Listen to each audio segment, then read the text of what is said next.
Hey friend, I want to help you make more music, so today we're going to talk about how to share Ableton sets with other musicians. Let's go. I'm sure this has happened to you, where you've sent a project to a friend and they hit you back and they're like, hey, this isn't working, I can't open this, or they open it and one of the tracks or something isn't working. So in this video, we'll go over some collaboration scenarios and I'll give you some tips for how to share your Ableton projects. If you made it this far in the video, please consider giving it a thumbs up or subscribing to the channel. It is the single greatest way you can help me grow it and reach more people like you. Thank you so much. So here we are in Ableton Live. I got this little project I've been working on, some like silly video game music. Let's take a look at what we got in the project. We got contact drums on first track, simple drums. And then we got some contact bass on track 2, a little 8-bar loop. Nothing crazy. And then I have this audio track on 3, which is something that I recorded on my Nord Stage 3, a little electric piano.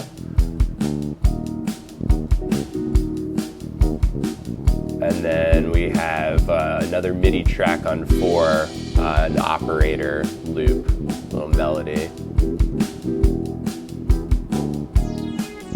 So nothing crazy, but a couple of different things, right? We have like native Ableton instrument, we have 2 contact instruments, and then we have this audio track. So a couple of different resources that we need to figure out how to properly share if we're going to collaborate with someone on this track.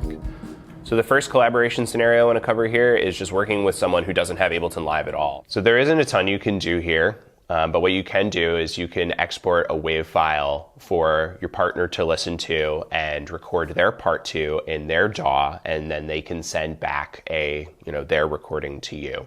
So let's take a look at how to do that. So we'll come over here, we'll look at the session view. So I have the loop repeated here twice. So let's say I'm just looking for my partner to add like another layer, some congas or an arpeggiator or guitar or something. So I'm just gonna select the loop here and we're going to go to File, and then we're going to go to Export Audio Video.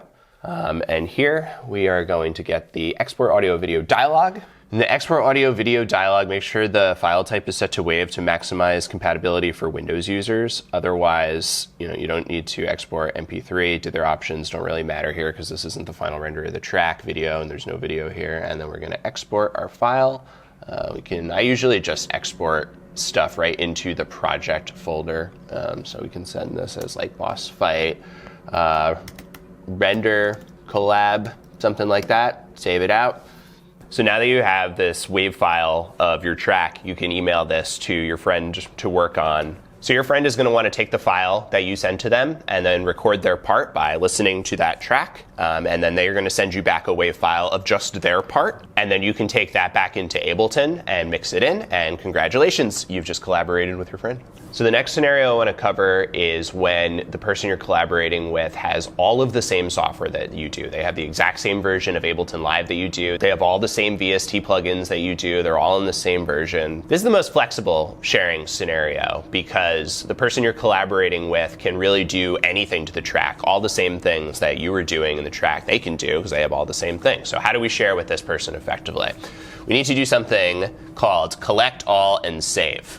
So we go to File and we go to Collect All and Save, and we get the Collect All and Save dialog. And I just say yes to everything to maximize compatibility. You don't know what factory packs your friend has. You press OK. I mean, ideally they have the same ones, but. So what does this do? Well, when you do collect all and save, Ableton goes through all of the different resources in your project, all of the audio recordings, all the MIDI files, all of the things that are referenced from the Ableton user library, from Ableton factory packs, and it creates copies of those files and it drops them into the project folder. This way, when you share the project folder with your friend, they have all of the files that they need to open the project. All right, so now if we come over and find our project folder, it's got everything it needs in here. The sample folder, it's got all the samples in there. So what we want to do is like compress this and send it to the person we're collaborating with. So Mac makes it, Apple makes this simple. You can just right click and compress. So just like before, you can just email this resulting file to your friend, but in this case, they can unzip it and they can work on the project just like you were working on the project. Awesome. They make their changes. They do the exact same thing. Make sure you tell them collect all and save if they recorded any new things or if they added any new like factory samples, whatever. collect all and save, and then they send it back to you. Great, you've collaborated, congrats. So in our next collaboration scenario, your friend has the same version of Ableton that you do, but they don't have the same plugins. Maybe you have Suite and they have Standard. You don't have all of the same stuff. So what can we do here? So if we go back to our set, what we can do here, so let's assume that our friend really doesn't have anything. Maybe they have Live Lite, right? The most basic version of Ableton. They don't have Operator. They definitely don't have Contact. How do we collaborate with this person? Well, what we can do is we can freeze and flatten these tracks. So the first thing we're going to do is we are going to save a copy of this live set. So we'll just create a copy of the project. So we'll call this one Boss Fight Flatten. Once you're in the copy project, what you can do is you can select the tracks that your friend doesn't have, and we can freeze them.